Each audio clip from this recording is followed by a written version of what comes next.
More than 5 billion people will watch the 2026 World Cup. That's nearly 2/3 of the planet, tuning in across 3 countries, 16 host cities, and the biggest stage sport has ever seen. And FIFA knows that one mistake, a single security breach or a stadium gate hitting dangerous crowd density, could turn the entire tournament into a catastrophe. So they stopped trusting humans to run it alone. There's an AI system quietly operating behind this tournament, not writing poetry, not generating images, actually running the infrastructure of a $5 billion event in real time.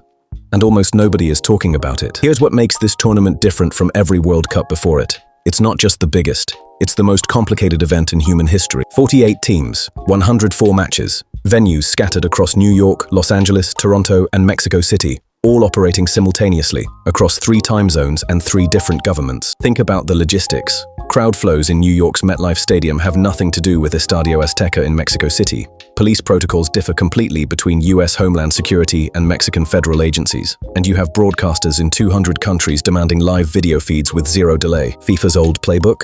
Spreadsheets, radio calls, and committee meetings.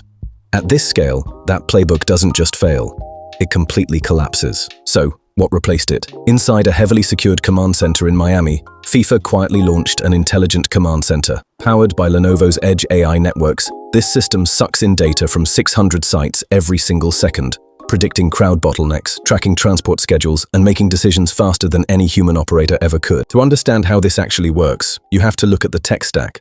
Think of it like the nervous system of the entire tournament. At the edges, you have the sensors. Every major venue is loaded with spatial telemetry infrastructure, optical tracking arrays, smart turnstiles, and acoustic monitors. These aren't just security cameras, they are raw data generators. That data flows directly into specialized on-site servers. FIFA partnered with Lenovo to build a custom hybrid AI infrastructure right inside the host venues, meaning the computation isn't happening in some distant data center in Virginia. It's happening inside the stadium walls, in milliseconds. Imagine your body's pain reflex. When you touch a hot stove, you don't wait for a signal to travel to your brain, get analyzed, and come all the way back down. Your spinal cord handles it locally, in real time. Your brain only finds out after your hand moves. That's exactly what edge computing does for stadium operations. The AI at the venue level reacts before human management even realizes there's a problem.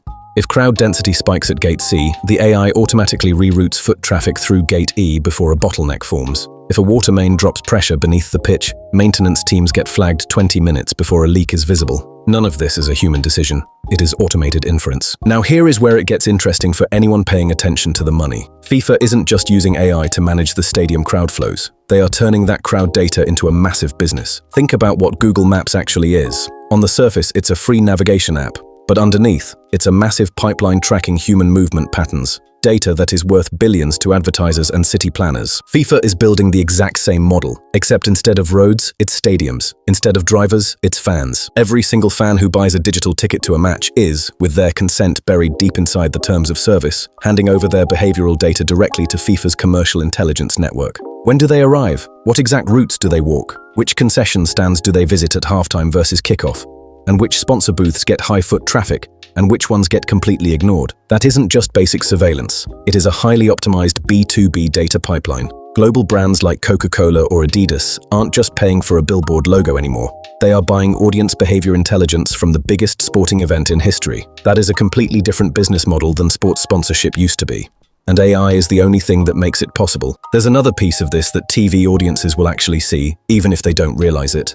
AI is now deeply embedded in the broadcast production of the tournament. FIFA and its broadcast partners are using real-time computer vision to generate live player tracking data.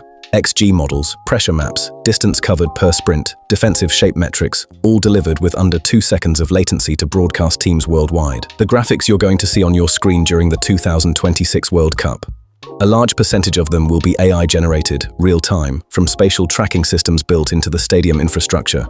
This used to require a team of analysts watching footage after the game. Now it's automated, live, at scale. But the real viral breakthrough is how you watch the game. FIFA has introduced Referee View, broadcast footage from body cameras worn by the officials, completely smoothed out in real time by AI stabilization models. Pair that with personalized mobile feeds that let you track a single player for 90 minutes, and the broadcast stops looking like a match. It feels like a video game. Here's what this actually signals, beyond the World Cup. We're watching the first live prototype of what AI-managed mega-events look like. Every system FIFA tests in 2026, Every data pipeline, every edge inference model, every behavioral intelligence product gets refined, packaged, and sold to the next event. The Olympics, Formula One, the Super Bowl. Sports isn't just entertainment anymore. It's a corporate proving ground. The brands smart enough to understand that aren't just sponsoring athletes. They're buying access to the most sophisticated real-time AI data operation ever built around human attention. And the teams, the cities, the broadcasters who figure out how to work with this infrastructure rather than react to it, those are the ones that are going to own the next decade. The 2026 World Cup isn't just the biggest tournament in history. It is the exact moment the machine became more important than the players on the pitch.